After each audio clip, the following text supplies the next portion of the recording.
Bine ați venit, dragilor din Zodia Berbec, oriunde v-ați afla în această lume. Suntem din nou împreună la o nouă lectură pentru următoarea perioadă a lunii iulie, perioada cuprinsă între 13 până pe 19 iulie. Așa că, dragilor toți cei care aveți nu doar soarele, ci și luna, Venus sau poate ascendentul în Zodia Berbec, această lectură este de asemenea și pentru voi. Ca de fiecare dată, nu uitați, este totuși o lectură general colectivă, așa că vă rog să luați decât ceea ce va rezona cu voi.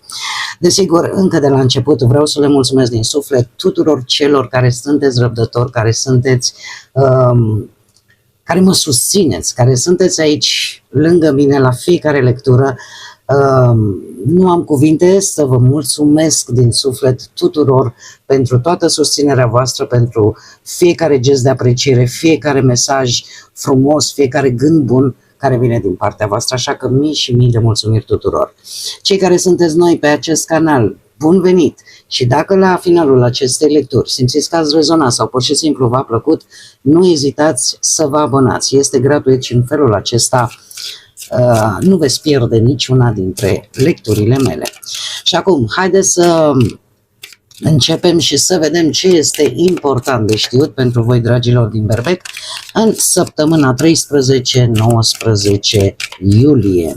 Ce trebuie voi să știți? Care este starea voastră de spirit? Ce este important de știut pentru voi, dragilor din Berbec, în săptămâna 13-19 iulie? Interesant. Dragilor, se pare că această săptămână pentru voi are foarte mare legătură cu apa. De ce spun acest lucru? Avem Atlantis, sunetul sirenei și sanctuarul. Ce îmi spune de fapt acest lucru? Îmi vorbește despre o dorință de a vă dezvolta rapid, de a reuși ceva anume. Aș spune chiar este ceva care se urgentează, ceva care se schimbă foarte rapid. Există o putere, ca să-i spunem așa, în special pentru cei care aveți o anumită credință în divinitate, în univers, fiecare în funcție de ce credință are. Există ceva care nu o să vă dea, chiar dacă se schimbă rapid, nu o să vă dea teamă.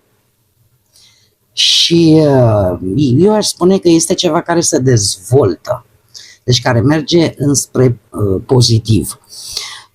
De asemenea, aș mai putea să zic că există o comunicare, există o modalitate de a dialoga care vă va ajuta să schimbați lucrurile foarte pozitiv pentru voi. De asemenea, cei care aveți voce, cei care vă folosiți vocea pentru a cânta, este o perioadă tare bună ca voi să vă faceți cunoscuți, să vă folosiți vocea, că este prin dialog, că este prin comunicare, că este prin cântec. Este o modalitate foarte bună și se pare că există și această oportunitate de asemenea bună ca voi să avansați, ca voi să obțineți ceva important pentru voi. De asemenea, sanctuarul îmi vorbește de faptul că voi, cum să spun eu, încercați oarecum să vă păstrați o anumită parte a vieții voastre, un anumit loc al vostru în care să fie sanctuarul vostru, în care să nu intre nimeni. Sau e posibil, de asemenea, ca cineva să nu prea vă respecte, să spunem așa, momentele voastre personale, momentele voastre în care pur și simplu vreți să fiți decât voi, voi și cu gândurile voastre, posibil și acest lucru. Probabil că va trebui să puneți niște limite unei persoane care simțiți voi că vă cam invadează spațiul personal, intim. Haideți să vedem acum și ce ne spune tarotul. Ce vine pentru dragii mei din Berbec? Săptămâna 13-19 iulie, atât pe plan profesional, financiar sau sentimental. total. Să vedem.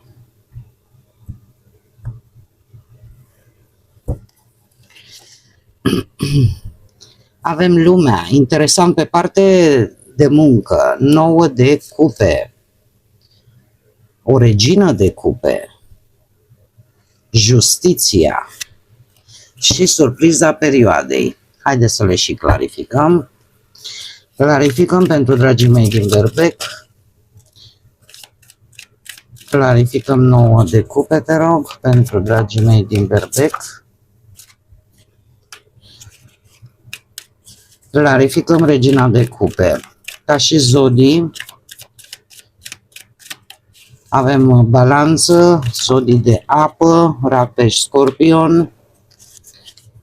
Clarificăm justiția. Și clarificăm surpriza săptămânii.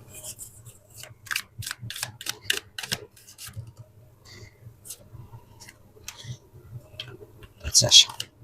Bun.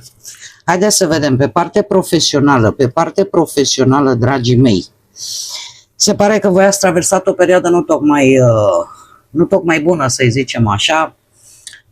Ați avut ceva probleme, ceva dezamăgiri, ceva conflicte pe la locul de muncă, probabil, nu știu, o colaborare care vouă nu v-a mers atât de bine sau cel puțin nu a mers așa cum voi v-ați fi așteptat. E clar că a existat o dezamăgire vis-a-vis poate de un coleg, de un șef, de un colaborator, un proiect important poate care nu a avut succesul pe care voi vi l-ați fi dorit. Dar aceste lucruri se termină. De ce spun asta? Pentru că avem lumea. Lumea, nu știu dacă în această finalizare are legătură zodia Taur, Leu, Scorpion sau Vărsător. De ce? Ce se întâmplă? Se pare că, în sfârșit, aceste lucruri, care până acum nu au mers, nu au funcționat, vor ajunge la un final. Vor ajunge la un final și eu aș spune că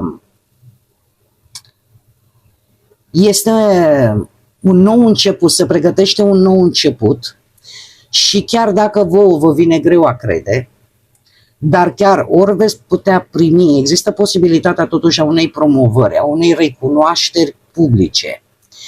Sau tind să cred intuitiv cel mai mult că voi veți începe un nou capitol, veți folosi experiența acumulată până în acest moment și unii dintre voi chiar se vor lansa într-o nouă afacere sau într-o afacere. Sau schimbați domeniul de activitate și se pare că este unul chiar de succes. Lumea, să știți că pe lângă faptul că încheie o anumită etapă din viața voastră, în cazul vostru cea profesională, totuși ne vorbește de un nou început. Un nou început mult mai promițător. Da?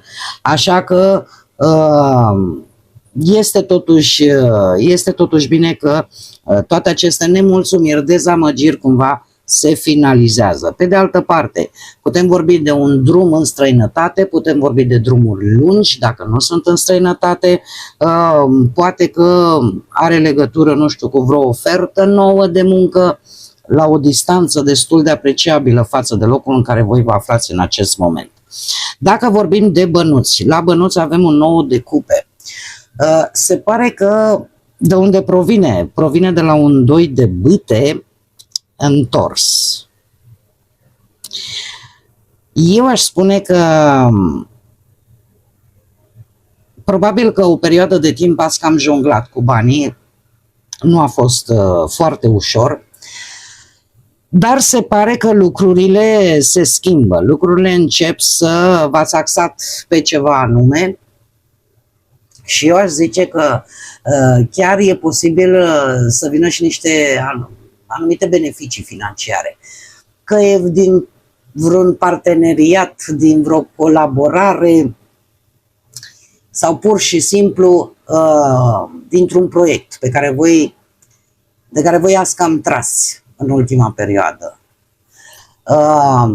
Voi ați gândit ceva în detaliu și se pare că lucrul ăsta vă va ajuta pentru că în această săptămână cu acest 9 de cupe chiar e posibil acest câștig, un câștig care vă o să vă aducă un pic de confort, un pic de siguranță, că e un bonus, că e vreo recompensă, pur și simplu. Niște bani care vă să vă permită, poate să vă satisfaceți anumite dorințe personale, așa că nu e o săptămână rea, da? E un moment bun ca voi pur și simplu să vă bucurați de bănuții voștri și, desigur, această carte vine și cu un sfat să-i folosiți cu înțelepciune.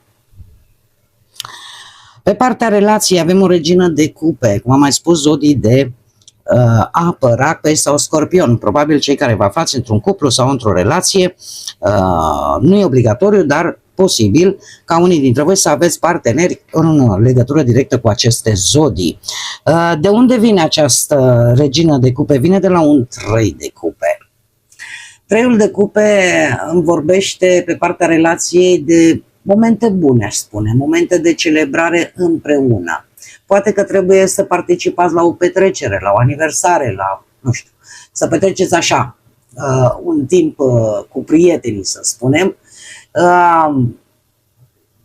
să aveți așa o exprimare a afecțiunii reciproce într-un mod destul de vesel. Lucru care face ca în această săptămână cu această regină de cupe, ori voi, poate voi aveți lună, Venus sau chiar ascendentul în vreo zodie de apă, rac, pești, scorpion. Dacă nu, indiferent cum, se pare că există aici cum să spun, o atracție reciprocă, o afecțiune reciprocă între voi, pentru că și în această săptămână relația pare că este mult mai afectuoasă, mult mai stabilă, mult mai empatică și comunicarea dintre voi se pare că este mult mai deschisă. Încercați cumva să vă sprijiniți unul pe celălalt, chiar dacă poate unii dintre voi treceți prin momente dificile, se pare că există înțelegere, fără să vă judecați unul pe celălalt și există gesturi de iubire, care zic eu contează chiar foarte mult. E o săptămână bună ca voi să creați această armonie și să întăriți și mai bine relația voastră. Pentru cei singuri avem justiția, zodia balanță poate vă spune ceva sau zodia pești. Care este treaba?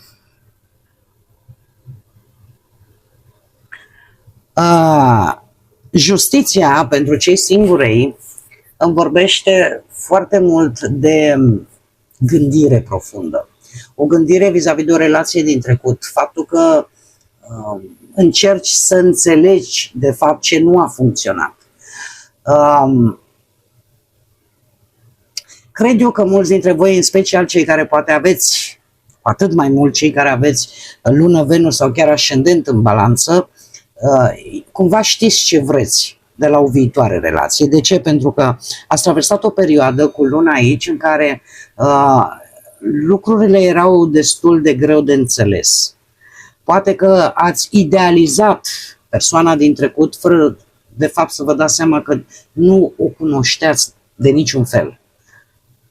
E ca și cum ai zice, i-ați adăugat i-ați atribuit niște calități pe care, din păcate, posibil acea persoană nu le deținea, nu le avea. Și atunci ați traversat o perioadă, îmi cer scuze, destul de înceață, destul de tulbure așa, ați avut probabil o relație bazată mai mult pe iluzii, pe așteptări nerealiste și lucrul ăsta v-a făcut să vă fie tare dificil în a vedea de fapt cum era în realitate persoana respectivă. Dar acum se pare că în această săptămână vă dați seama că ce nu a funcționat și deveniți un pic mai selectivi, poate un pic mai critici, da? Cu potențialii parteneri care ar putea să apară în viața voastră și ce este cel mai important, faptul că nu veți mai accepta decât o relație bazată pe respect, sinceritate și o relație echilibrată. Surpriza acestei săptămâni o aduce un paj de monede venită de la, ia să vedem, 8 de cupe. Dragilor, se pare că voi ați mai încercat ceva, nu știu, că e la muncă, că e în bani, că e în dragoste, aici voi adaptați. Voi ați mai făcut o încercare, voi n-ați renunțat ori la o situație, ori la o persoană, la cineva. Ați mai încercat încă o dată. De aici provine acest paj de monede. Zodii de pământ, Taur, Fecioară sau Capricorn, posibil. Acest paj de monede, de fapt, îți spune că surpriza pentru această perioadă este una foarte practică. Poate ați încercat, nu știu, dom'le, mai încerc o dată să dau examen la ceva, în mod special asta. Și veți mai încerca o dată. Și probabil că veți avea și oportunitatea să o faceți. Indiferent de fapt de ce vorbim, de ce aspect al vieții vorbim, că e de muncă, că e de bani, că e de dragoste, se pare că încercarea voastră are și un posibil început și o să vă surprindă. Cum va veni?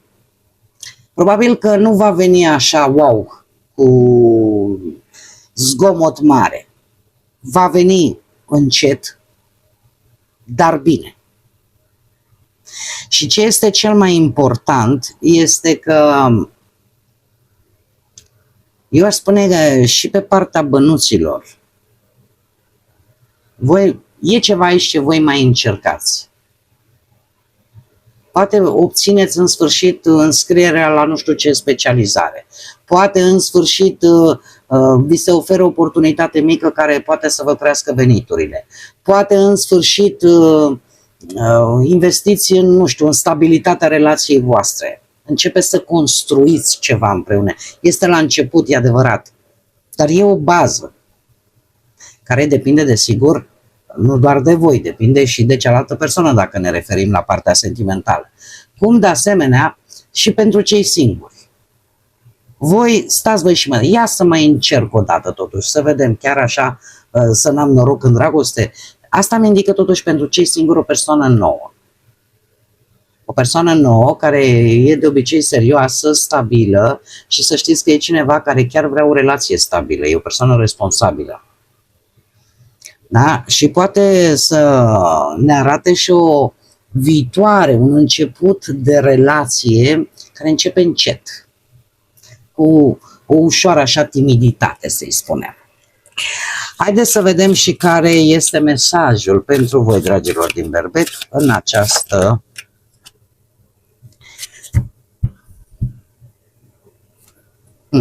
vei recunoaște.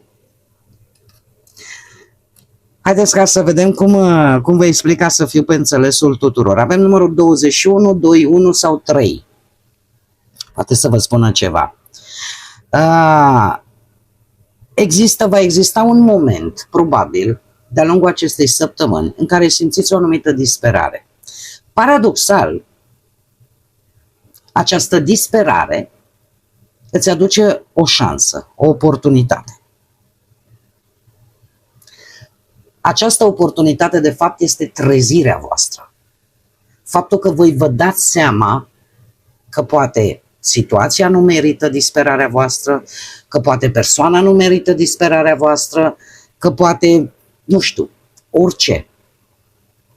Este un mesaj care, de fapt, spune să recunoști în această stare, situație, gândire disperată, această oportunitate ca voi, sau unii din voi, cei care rezonați, să vă treziți. Luați-o ca pe un cadou, sau tot ceea ce vi s-a întâmplat până acum, luați-l ca pe un cadou, e adevărat, incomod, dur, nedorit, dar real.